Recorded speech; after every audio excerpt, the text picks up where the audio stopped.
गोदा महारानी नमो नमो।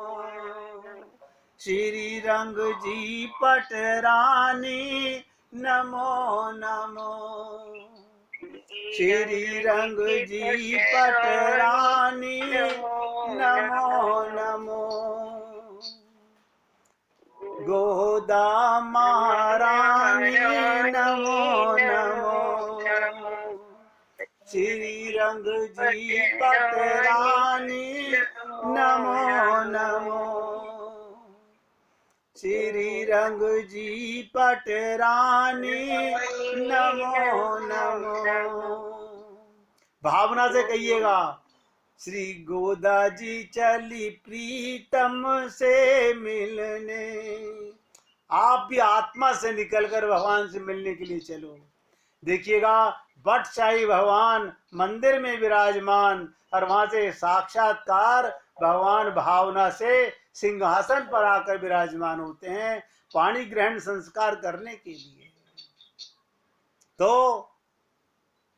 प्यार से कहिए, गोदा जी चली प्रीतम से मिलने, हर नन्ही नन्ही बूंदिया में हा बरसे।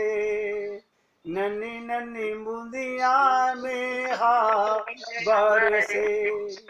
गोदा जी चली प्रीतम से मिलने।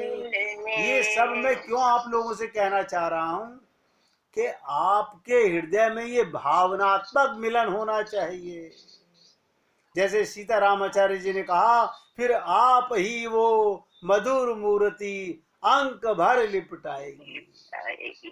आपका भाव होना चाहिए। भगवान तो जयमाला लेकर तैयार खड़े हुए हैं।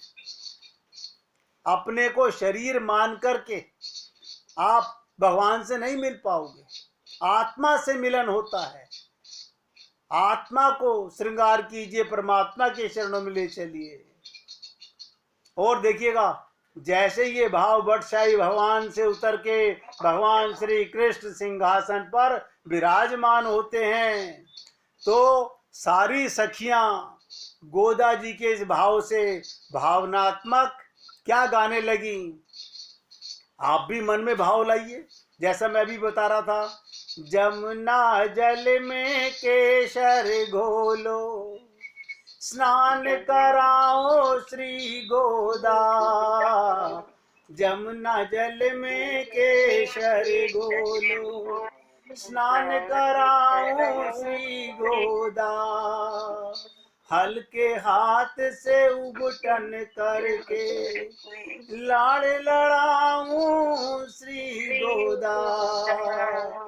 हल्के हाथ से उबटन करके लाड़ लड़ाऊं श्री गोदा। अरे काली बिंदी भाल लगाऊं, काली बिंदी गाल लगाऊं, नजर न लागे श्री गोदा। नजर न लागे श्री गोदा। गोदा महारानी नमो नमो। गोदा महारानी नमो नमो। रंग जी पटरानी नमो नमो। आपका भाव होना चाहिए भक्तों। भगवान को आने में देर नहीं लगती। यही सखियां जिनके साथ गोदा जी ने 30 दिन का व्रत अनुष्ठान किया, वो क्या गाने लगी भावना से। आए गोदा जी के गांव रंग जी दौड़े दौड़े। बताइए, आए गोदा जी के गांव रंग जी दौड़े दौड़े। आए दौड़े दौड़े बैकुंठ छोड़े छोड़े। भगवान बैकुंठ लोग छोड़कर भी आते हैं, गोलोक छोड़कर भी आते हैं। क्यों? वो आपके अंतःकरण में विराजमान है। क्षीर सागर पर विराजमान महाविष्णु सूक्ष्म रूप से आपके हृदय में विराजमान है। वो तो कहते हैं, केवल भावना से जिसने मुझे पुकारा, अरे गोदा जी, इस 30वें पासुर में यही प्रेम आपके हृदय में डालना चाहती हैं, जिसकी मैं चर्चा करना चाहता हूं। जब एकाग्रचित होकर भगवान की लीलाओं में भगवान का संग, भगवान का रूप, भगवान की हर हठखेलियां अपने साथ करो, भगवान को अपने साथ महसूस करो, क्योंकि वही है जो अंदर है। देखिएगा, ये बाहर के रिश्ते हमने माने हुए हैं और वो साक्षात्कार आपके अंदर है। क्या क्या बनाइए ल्याल में, ध्यान से सुनिएगा।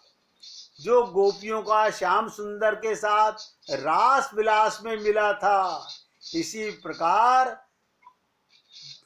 गोलोक के, वैकुंठ लोक के जितने वृक्ष हैं, लताएं हैं, पुष्प हैं, जो कुछ भी वहां पर है, वही आनंद देगा जो भगवान श्री कृष्ण में है। इसलिए कि गोलोक में जितनी भी मैटर है, वो यहाँ स्वयं श्री कृष्ण ही बनते हैं। वहां और कोई चीज रहती ही नहीं। वहां गाय हो, बछड़े हो, संसार का सामान हो। आप मृत्यु लोक में भी देखते हो कि भगवान श्री कृष्ण ने कहा कि वासुदेव सर्वम। मैं आप लोगों से यही कहता हूं, अपने परिवार के प्रत्येक सदस्य में भगवान को देखना चालू करो, भगवत प्राप्ति बहुत सरल हो जाएगी।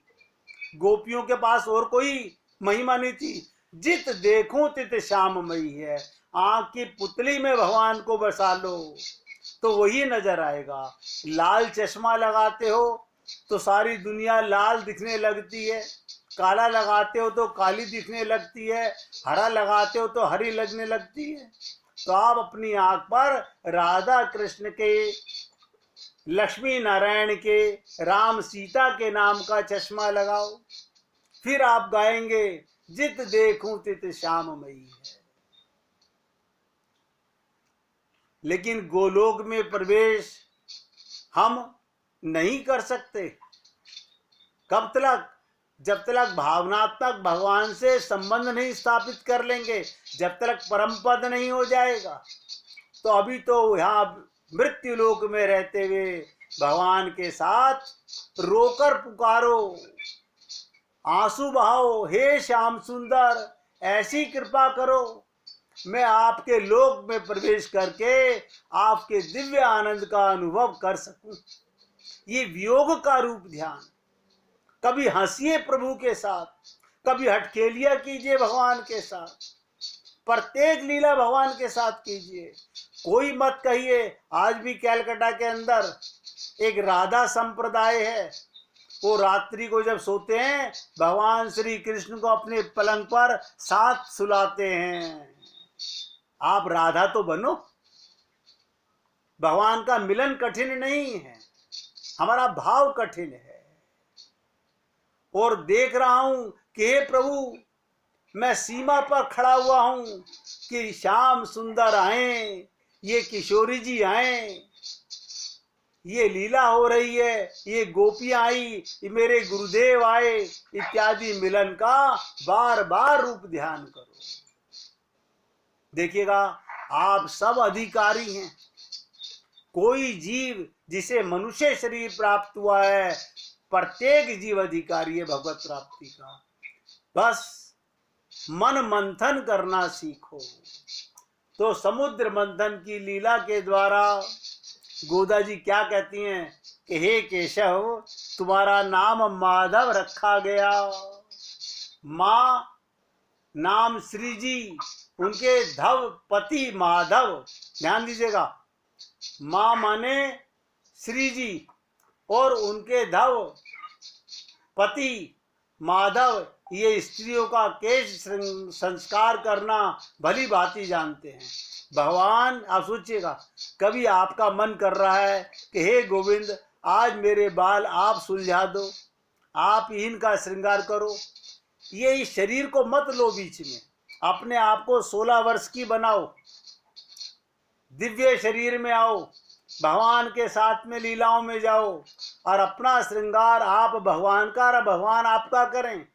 भगवान को बहुत शौक है स्त्री श्रृंगार करने का, गोपी श्रृंगार करने का। और प्रत्येक आत्मा, ध्यान दीजिएगा, ये पुरुष शरीर से बाहर निकलो, स्त्रीण आत्मा में प्रवेश करो, और आत्मा के आते ही, जागृत होते ही आपको दिव्य शरीर की प्राप्ति होगी, और उसमें भगवान आपके केश भी संवारेंगे, आपके चरण भी चापेंगे, आपके साथ रस वितरण भी करेंगे। इसलिए इन्हें कहा गया, ये स्त्रियों के केश संस्कार करना भली भांति जानते हैं, बिना फूलों के भी ये केवल केशों के ही फूल बना देते हैं। इसलिए इनका दूसरा नाम केशव पड़ा। मैंने माधव नाम बताया और केशव नाम बताया। कहते हैं ये स्त्रीत्व प्रयुक्त स्वातंत्र अन्य प्रथा का भी निवृत्ति कर देते हैं। जो व्यक्ति पुरुष शरीर में रहता है उसको भी स्त्रीण भाव में ले आते हैं। और भोले बाबा त्रिलोचन शंकर जी को इन्होंने अनुनय विनय करके विषपान करा दिया और देवताओं को अमृत पान करा दिया। समुद्र मंथन से जब पहले हलाहल निकला तो देखिएगा भगवान शंकर को, त्रिलोचन जी को विष पान करा दिया और देवताओं को अमृत पान करा दिया। श्री भट्टार्य स्वामी जी कहते हैं, ब्रह्मादि को असार अंश देकर अमृत का सार साक्षात्कार अमृत रूप श्री देवी को अपना भोग्य बनाया, आप उनके भोक्ता बनो। प्रत्येक आत्मा भगवान का भोक्ता बन सकती है, बशर्ते आप उनके साथ संबंध बनाइए। अब गोदा जी क्या कहती हैं कि हे सखियों, श्री कृष्ण के मिलन से सबसे पहले मुख शीतल चंद्र के समान विकसित हो रहे हैं। तुम सब उनके लिए अनुकूल बन गई हो। जिसने अपने को आत्मा माना वो भगवान का भोक्ता बन गया। इससे मैं तुम्हें चंद्रमुखी कहती हूँ, सूर्यमुखी नहीं। कारण सूर्य तो किसी किसी को प्रतिकूल होता है। श्री कृष्ण के अनुभव से सबके मुख तुम्हारे जैसे ही हो जाते हैं। तो गोदा जी कह रही हैं, तुम सबको तुम्हारी पसंद के अनुरूप भगवान जैसा तुम्हारा भाव हो कुंडल धारण कराएंगे, आभूषण धारण कराएंगे। और श्री कृष्ण और राधा दोनों ने आपका मिलकर के श्रृंगार किया। सोच के देखो भावनात्मक गोदा जी कितनी विशेष बात बता रही हैं कि भगवान से मिलन से पहले स्वयं नारायण आकर के आपका श्रृंगार करते हैं। अब आभूषण धारण करके उनके पास जाकर दर्शन करने की आवश्यकता नहीं, वो तो स्वयं ही आभूषण धारण कराने और दर्शन देने आ गए। सोचिएगा, जो श्रृंगार आपका भगवान कर रहे हो तो तुम्हें उनका दर्शन करने नहीं जाना, केवल भावनात्मक भगवान को सामने विराजमान करो। गोदा जी ये इतनी सरल लीला बता रही हैं प्रत्येक जीव को भगवत प्राप्ति करने के लिए। और कहती हैं, जब आभूषण ही भगवान धारण करा रहे हैं, राधा कृष्ण धारण करा रहे हैं, तो ज्ञान वैराग्य भक्ति आदि आभूषणों के धारण करते ही, ये आभूषण मैंने कल भी आपसे निवेदन किया था, ये ज्ञान आत्मज्ञान ही आभूषण है। संसार से कोई अपनापन नहीं, वैराग्य ये भी आभूषण है। और मेरे तो गिरधर गोपाल दूसरों ना कोई, यही भक्ति होनी चाहिए। इन आभूषणों के धारण करते ही आपको श्री कृष्ण के अनुभव करने की योग्यता आ जाती है। सच्चा ज्ञान, सच्चा वैराग्य और सच्ची भक्ति से ही भगवत प्राप्ति और भगवान श्री कृष्ण का अनुभव होता है। ये आप और हम सब लोग अधिकारी हैं। अपने को मायूसी में लाने की जरूरत नहीं है कि मैं इसका अधिकारी हूं कि नहीं हूं। प्रत्येक जीव भगवान को पाने का अधिकारी है। इसलिए मैं आपसे निवेदन कर रहा हूं ध्यान से सुनिएगा। भगवान को पाने के लिए बार बार सोचो। अब आपका मन कर रहा है कि मैं भगवान के साथ उस लीला में जाना चाहता हूँ जब भगवान ने चीर हरण किया था, तो आप गोपियों के साथ में आप भी यमुना के अंदर स्नान कीजिए और कात्यायनी का व्रत कीजिए और भावनात्मक भगवान का ध्यान कीजिए। भगवान आपके शरीर का चीरहरण करते हैं, आपको देह से बाहर निकाल के आत्मज्ञान कराते हैं। अब फिर देखिएगा कैसे भगवान आपके साथ रास में ले जाने के लिए प्रॉमिस करते हैं, लेकिन करने से होगा, बिना करे कुछ नहीं होने वाला। इसलिए आप सबसे निवेदन कर रहा हूं, भगवान ने तो एक ही बात कह करके गीता के ममे वांशो जीव लोके जीव भूत सनातन, कृष्ण कहे हम अंश कृष्ण के सदा सनातन पुंज कृष्ण के। आप अपने आप को भगवान से कभी अलग मत मानो।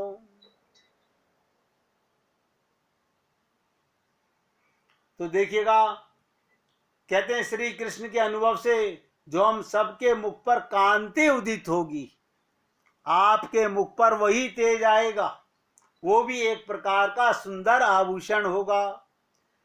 गोकुल वासियों को इस परिकर का बहाना दिलाकर त्रिलोक को आक्रांत करने वाली त्रिविक्रम भगवान के श्री चरणों का मंगल शासन करके उनके संश्लेषण के उद्देश्य से हमने इस प्रकार उनका दास्य स्वीकार किया।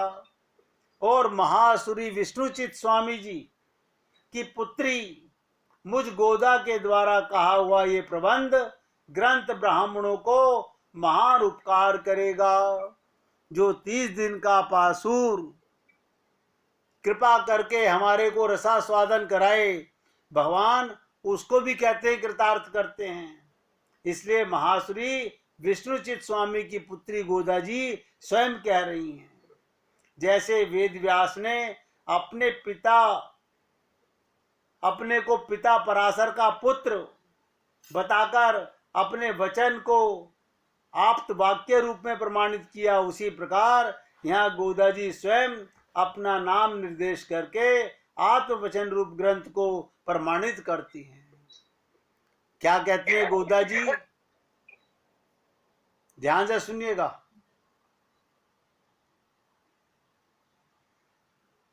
एक 6 साल का छोटा बच्चा अक्सर भगवान श्री कृष्ण के मिलने की जिद किया करता था।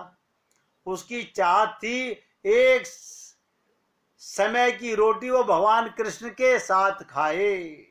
देखिए, ये आपको लीलाओं की बात बता रहा हूं। एक दिन उसने एक थैले में से 5-6 रोटियां रख ली थैले के अंदर और भगवान श्री कृष्ण को ढूंढने निकल पड़ा और चलते चलते बहुत दूर निकल गया। संध्या का समय हो आया। उसने देखा नदी के तट पर एक बुजुर्ग बूढ़ा बैठा है और ऐसा लग रहा है जैसे उसी का इंतजार में वहां बैठा रास्ता देख रहा है। वो 6 साल का मासूम बालक बुजुर्ग बूढ़े के पास जाकर बैठा, अपने थैले में से रोटी निकाली और खाने लग गया। और उसने अपनी रोटी वाला हाथ बूढ़े की ओर बढ़ाया, मुस्कुरा के देखने लगा। बूढ़े ने भी रोटी खा ली। बूढ़े बाबा की झुर्रियां वाले चेहरे पर अजीब सी खुशी आ गई, आंखों में खुशी से आंसू भी थे। बच्चा बूढ़े को देखे जा रहा था। जब बूढ़े ने रोटी खा ली, बच्चे ने एक और रोटी बूढ़े को दी। बूढ़ा बहुत खुश हुआ, बच्चा भी बहुत खुश हुआ। दोनों आपस में बहुत प्यार से स्नेह के पल बिताए। जब रात घिरने लगी तो बच्चा इजाजत लेकर घर और चलने लगा।